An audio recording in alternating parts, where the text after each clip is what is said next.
गुरु प्यारी साथ संगत जी, आप सभी को प्यार भरी राधा स्वामी जी। संगत जी, स्वागत है आपका हमारे राधा स्वामी शब्द चैनल पर। संगत जी, कल की पुराण और गरुड़ पुराण में ऐसी बातें लिखी गई हैं जो आपके रोंगटे खड़े कर सकती हैं।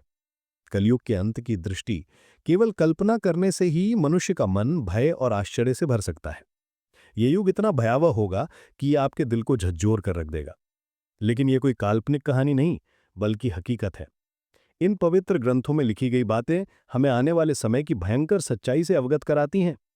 आज हम इन्हीं के बारे में विस्तार से जानेंगे और आपको बताएंगे। हमारा निवेदन है कि इस जानकारी को अंत तक सुने और हमारे साथ बने रहें। कलयुग के अंत की कहानी को जानने से पहले आइए कुछ उन पहलुओं को समझते हैं जो सृष्टि के इस चक्र को समझने में महत्वपूर्ण है। सबसे पहले हम उस कहानी को जानेंगे जो इन ग्रंथों में वर्णित है। इसके बाद हम आपको वे सभी मनोरंजक और भयावह दृश्य बताएंगे जो कलयुग के अंत में घटित होंगे। तो हमारे साथ बने रहें, क्योंकि ये यात्रा न केवल ज्ञानवर्धक होगी बल्कि आपको गहराई से सोचने पर भी मजबूर करेगी। हिंदू शास्त्रों में कलयुग की आयु 4,32,000 वर्ष मानी गई है। ये विवरण भागवत पुराण, विष्णु पुराण, लिंग पुराण और गरुड़ पुराण में मिलता है। कलयुग की शुरुआत महाभारत युद्ध के बाद द्वापर युग के अंत में मानी जाती है। वर्तमान में लगभग 5,000 वर्ष बीत चुके हैं और अभी भी लगभग 4,27,000 वर्ष शेष हैं। इन ग्रंथों में कलयुग के लक्षण, मानव व्यवहार और इसके अंत के संकेतों का वर्णन किया गया है, जो हमें इस युग की चुनौतियों के प्रति सचेत करते हैं। महाभारत की युद्ध की समाप्ति के पश्चात जब धर्मराज युधिष्ठिर हस्तिनापुर के सिंहासन पर आसीन हुए, उनके मन में सृष्टि के भविष्य को लेकर अनेक प्रश्न और चिंताएं उत्पन्न हुईं। द्वापर युग अब समाप्ति की ओर था और कलयुग के आगमन के संकेत स्पष्ट रूप से दिखाई देने लगे थे। युधिष्ठिर को यह भय सता रहा था कि आने वाले युग में मानव जीवन का स्वरूप क्या होगा, धर्म की स्थिति क्या रहेगी और सत्य का क्या हश्र होगा। इस चिंता का समाधान पाने के लिए उन्होंने अपने चारों भाइयों भीम, अर्जुन, नकुल और सहदेव के साथ भगवान श्री कृष्ण से परामर्श करने का निश्चय किया। युधिष्ठिर ने अपने भाइयों को बुलाया। अर्जुन, जो हमेशा युद्ध के लिए तत्पर रहते थे, उन्होंने चिंतित स्वर में पूछा कि हे बड़े भ्राता, आप इतने व्याकुल क्यों हैं? क्या किसी शत्रु ने हस्तिनापुर पर आक्रमण करने का दुस्साहस किया है? यदि ऐसा है तो आप आज्ञा दीजिए, मैं अभी जाकर उसका नाश कर दूंगा। युधिष्ठिर ने गहरी सांस लेते हुए कहा कि हे अर्जुन, मैं तुम्हारे पराक्रम से भली भांति परिचित हूं। इस पृथ्वी पर कोई भी शत्रु इतना साहसी नहीं कि हस्तिनापुर पर आक्रमण का विचार भी करे। मेरी चिंता किसी बाहरी शत्रु से नहीं, बल्कि कलयुग के आगमन से है। मुझे यह भय सता रहा है कि आने वाले समय में मानव समाज किस दिशा में जाएगा, धर्म और सत्य की क्या स्थिति रहेगी। भीम, जो अपने भाई की हर चिंता में सहभागी होते थे, बोले कि हे भैया, आपकी चिंता हमारे मन में भी भय और अनिश्चितता उत्पन्न कर रही है। कृपया हमें बताइए कि कौन सा संकट हमारे सामने है। युधिष्ठिर ने गंभीर स्वर में उत्तर दिया कि हे भीम, तुम ठीक कहते हो, एक भयंकर संकट आने वाला है। मैं कलयुग के प्रभावों के बारे में सोचकर चिंतित हूं। इसलिए मैंने निश्चय किया है कि हमें द्वारिकाधीश श्री कृष्ण के पास जाना चाहिए। केवल वही हमें इस चिंता से मुक्ति दिला सकते हैं। सभी पांडवों ने युधिष्ठिर की बात से सहमति जताई। अर्जुन ने कहा कि आप सत्य कह रहे हैं भैया, श्री कृष्ण ही इस समय सबसे ज्ञानी और भविष्य द्रष्टा हैं, हमें उनके पास जाना चाहिए। भीम ने भी उत्साहपूर्वक कहा कि हे धर्मराज, मैं आपके साथ हूं, हम सब द्वारिका चलकर श्री कृष्ण से परामर्श करेंगे। इस प्रकार सभी पांडव द्वारिका की ओर प्रस्थान करने लगे। द्वारिका की पवित्र नगरी में पहुंचकर पांडवों का भगवान श्री कृष्ण ने हार्दिक स्वागत किया। युधिष्ठिर ने उनके चरणों में प्रणाम करते हुए कहा कि हे केशव, आपको बारंबार नमस्कार। आप तो अंतर्यामी हैं। द्वापर युग अब समाप्त होने वाला है और कलयुग के संकेत दिखाई दे रहे हैं। मैं ये जानना चाहता हूं कि कलयुग में मानव का स्वभाव और आचरण कैसा होगा, वह किन कर्मों में लिप्त होगा और मोक्ष प्राप्ति के लिए उसे क्या करना होगा। श्री कृष्ण ने मुस्कुराते हुए कहा कि हे धर्मराज, आपकी जिज्ञासा उचित है। कलयुग के प्रभावों को समझना अत्यंत महत्वपूर्ण है, किंतु इसका उत्तर मैं आपको सीधे नहीं दे सकता। इसके लिए आपको और आपके भाइयों को कुछ विशेष अनुभव प्राप्त करने होंगे। युधिष्ठिर ने उत्सुकता से पूछा कि हे माधव, आप जिस प्रकार की परीक्षा की बात कर रहे हैं, उसके लिए हमें क्या करना होगा। श्री कृष्ण ने कहा कि हे महाराज, आपको और आपके चारों भाइयों को अलग अलग दिशाओं में स्थित घने और रहस्यमय वनों में जाना होगा। वहां आपको कुछ विचित्र और अद्भुत दृश्य दिखाई देंगे। उन अनुभवों को मेरे पास लौटकर साझा करें, तब मैं आपको कलयुग के प्रभावों के बारे में विस्तार से बताऊंगा। युधिष्ठिर ने कहा, जैसी आपकी आज्ञा केशव। आप जिस स्थान की ओर संकेत करेंगे, हम वहां जाने को तैयार हैं। श्री कृष्ण ने कहा, आप और आपके भाई अलग अलग दिशाओं में जाइए। वहां भयंकर वन हैं, उनमें कोई असामान्य घटना दिखे तो उसे मेरे पास लौटकर बताइए। मैं आपको कलयुग का रहस्य समझाऊंगा। श्री कृष्ण की आज्ञा का पालन करते हुए पांडव अपने रथों से उतरे और पैदल ही वन की ओर चल पड़े। वन का वातावरण शांत किंतु रहस्यमय था। पांडव अलग अलग दिशाओं में गए ताकि अधिक से अधिक अनुभव प्राप्त कर सकें। युधिष्ठिर को एक घने वन में एक विचित्र दृश्य दिखा। उन्होंने एक विशालकाय हाथी देखा जिसके 2 सूंड थे। ये हाथी अपनी दोनों सूंडों से वन के पेड़ों को उखाड़ रहा था, मानो उसकी शक्ति अतुलनीय हो। युधिष्ठिर आश्चर्यचकित हो गए और सोचने लगे कि ये दृश्य क्या संकेत देता है। अर्जुन एक शांत और सुंदर वन में पहुंचे जहां पक्षियों की मधुर चहचहाट गूंज रही थी। वहां उन्होंने एक विशाल पक्षी देखा जिसके पंखों पर वेदों की ऋचाएं लिखी थीं, किंतु यह पक्षी मृत जीवों का मांस खा रहा था। अर्जुन ने सोचा कि यह कैसा विरोधाभास है, एक ओर वेदों का ज्ञान और दूसरी ओर मांसाहार। भीम एक हरे भरे चारागाह में पहुंचे जहां गायों का झुंड चल रहा था। वहां उन्होंने देखा कि एक गाय ने बछड़े को जन्म दिया और उसे इतनी जोर से चाटने लगी कि बछड़ा लहूलुहान हो गया। भीम ने सोचा कि यह कैसी ममता है जो अपने ही बच्चे को घायल कर रही है। सहदेव एक शांत जलाशय के पास पहुंचे जहां 7 कुएं थे। 6 कुओं में पानी भरा था, किंतु सबसे गहरा बीच वाला कुआं पूरी तरह सूखा था। सहदेव ने इस दृश्य को देखकर सोचा कि ये क्या संकेत देता है। नकुल एक पर्वतीय क्षेत्र में पहुंचे जहां ऊंचे ऊंचे पर्वतों पर हरे भरे वृक्ष थे। उन्होंने देखा कि एक विशाल शिला पहाड़ से लुढ़क रही थी, जो अपने रास्ते में बड़े बड़े वृक्षों को उखाड़ रही थी। किंतु एक छोटे से पौधे के पास पहुंचते ही वो शिला रुक गई। नकुल इस दृश्य से स्तब्ध रह गए। शाम होते ही पांडव वन से लौटे और श्रीकृष्ण के पास अपने अनुभव साझा करने पहुंचे। युधिष्ठिर ने कहा, हे प्रभु, मैंने एक 2 सूंडों वाला हाथी देखा। श्रीकृष्ण ने मुस्कुराते हुए कहा, हे धर्मराज, ये दृश्य दर्शाता है कि कलयुग में शासक दोनों ओर से शोषण करेंगे। वे प्रजा से सेवा और भक्ति मांगेंगे, किंतु अपने स्वार्थ के लिए उनका दोहन करेंगे। दिखावे में वे धर्मी होंगे, किंतु अंदर से स्वार्थी। अर्जुन ने बताया, प्रभु, मैंने एक पक्षी देखा जिसके पंखों पर वेदों की ऋचाएं थीं, किंतु वो मांस खा रहा था। श्री कृष्ण ने कहा, हे अर्जुन, कलयुग में विद्वान और पंडित कहलाने वाले लोग ज्ञान तो रखेंगे, किंतु उनका हृदय पवित्र नहीं होगा। वे धर्म और वेदों का उपयोग केवल धन कमाने के लिए करेंगे।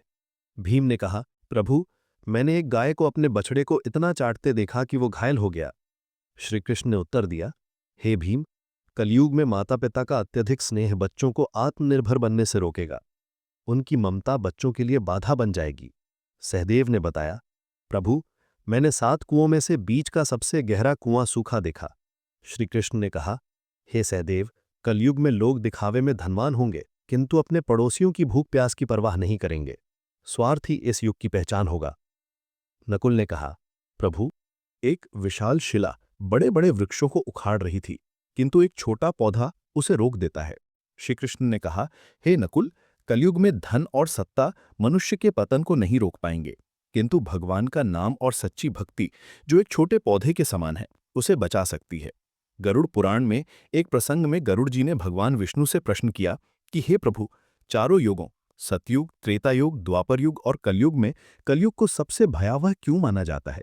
इसके अंत के क्या संकेत होंगे और यह युग कैसे समाप्त होगा? भगवान विष्णु ने उत्तर दिया कि हे गरुड़, कलयुग में अधर्म, स्वार्थ और पाप का बोलबाला होगा।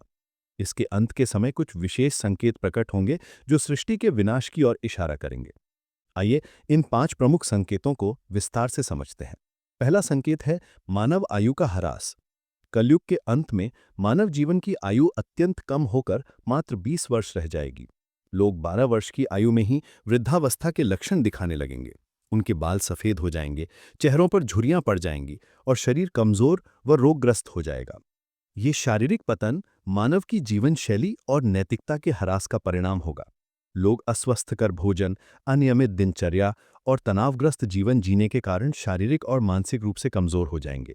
स्त्रियां 8 से 9 वर्ष की अल्पायु में ही संतान को जन्म देने लगेंगी। लेकिन उनकी शारीरिक स्थिति इतनी कमजोर होगी कि वे बच्चों का पालन पोषण ठीक से नहीं कर पाएंगी। बच्चे कुपोषण और कमजोरी के शिकार होंगे, जिससे समाज में अस्वस्थ और कमजोर पीढ़ियां उत्पन्न होंगी।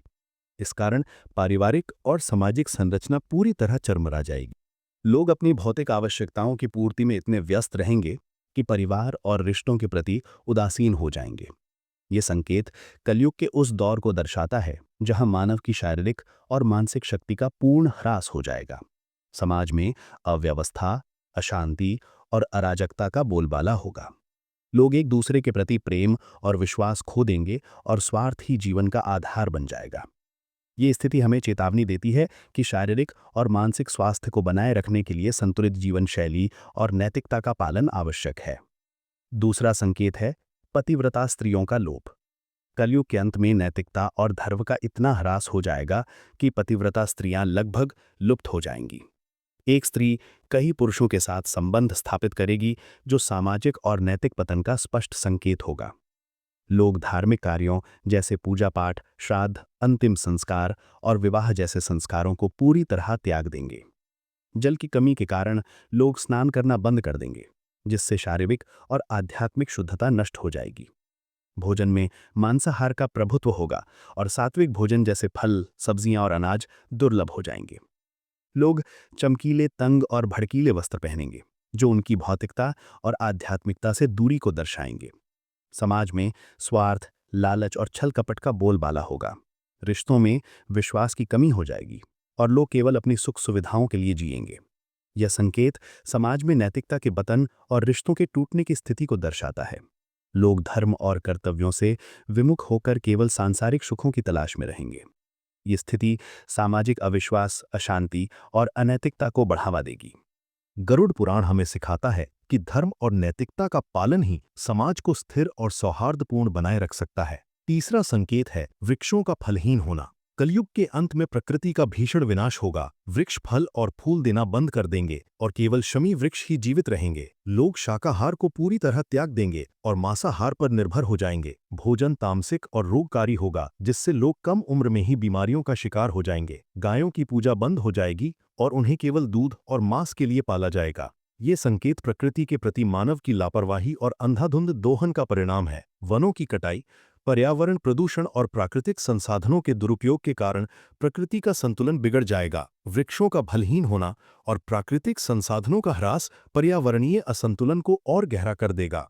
समाज में भोजन की कमी के कारण लोग भूख और कुपोषण से ग्रस्त होंगे। ये स्थिति हमें पर्यावरण संरक्षण और प्रकृति के प्रति सम्मान की महत्ता सिखाती है। चौथा संकेत है अल्पवृष्टि। कलयुग के अंत में वर्षा अत्यंत कम हो जाएगी, खेतों में अनाज का उत्पादन बंद हो जाएगा और जो थोड़ा बहुत अनाज होगा वह छोटा, रसहीन और पौष्टिकता से रहित होगा। फलों में रस का अभाव हो जाएगा, जिससे लोग भूख और प्यास से तड़पने लगेंगे।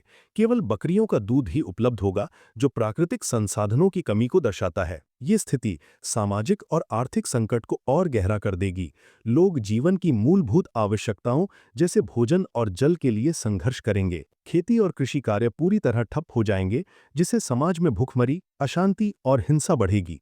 ये संकेत पर्यावरणीय विनाश और मानव की लापरवाही का परिणाम है, जो हमें प्रकृति के संरक्षण और संतुलित जीवन की आवश्यकता की याद दिलाता है। कलयुग के अंत का पांचवां और सबसे भयावह संकेत होगा 7 सूर्यों का उदय। भगवान विष्णु सूर्य की किरणों में विराजमान होकर पृथ्वी का सारा जल सोख लेंगे। 7 सूर्यों की तीव्र गर्मी से संपूर्ण सृष्टि जलकर राख हो जाएगी। इसके बाद भगवान विष्णु रुद्र रूप में मेघ उत्पन्न करेंगे, जो 100 वर्षों तक निरंतर भयंकर वर्षा करेंगे। ये वर्षा सृष्टि को जलमग्न कर देगी और संपूर्ण संसार का अंत हो जाएगा। ये प्रलय सृष्टि के चक्र का एक हिस्सा है, जो संहार के बाद नई शुरुआत की ओर ले जाता है। जब पाप और अधर्म अपनी चरम सीमा पर पहुंच जाएंगे, तब सृष्टि का अंत अनिवार्य हो जाएगा। ये संकेत हमें सिखाता है कि सृष्टि का प्रत्येक चक्र एक नई शुरुआत का मार्ग प्रशस्त करता है और धर्म का पालन ही हमें इस चक्र में सकारात्मक योगदान देने के लिए प्रेरित करता है। भगवान विष्णु ने गरुड़ जी से कहा कि ये विनाश केवल अंत नहीं, बल्कि एक नई सृष्टि की शुरुआत है। जब ये सृष्टि नष्ट हो जाएगी, तब परमात्मा अपनी इच्छा से एक नई, शुद्ध और पवित्र सृष्टि की रचना करेंगे। इस नई सृष्टि में धर्म, सत्य और आध्यात्मिकता का पुनरुत्थान होगा। केवल वे जीव इस नई सृष्टि में स्थान पाएंगे जिन्होंने धर्म और सत्य का पालन किया होगा। ये संदेश हमें प्रेरित करता है कि कठिन परिस्थितियों में भी सच्चाई और धर्म का मार्ग अपनाकर हम अपने जीवन को सार्थक बना सकते हैं। तो संगत जी, ये जानकारी आपको कैसी लगी? कमेंट बॉक्स में एक बार ज़रूर बताइएगा। और अगर आप हमारे राधा स्वामी शब्द चैनल पर नए हैं, तो कृपया इसे सब्सक्राइब ज़रूर करें। अब संगत जी, हम आप सबसे लेते हैं इजाजत, फिर मिलेंगे एक नई वीडियो के साथ। तब तक के लिए राधा स्वामी जी।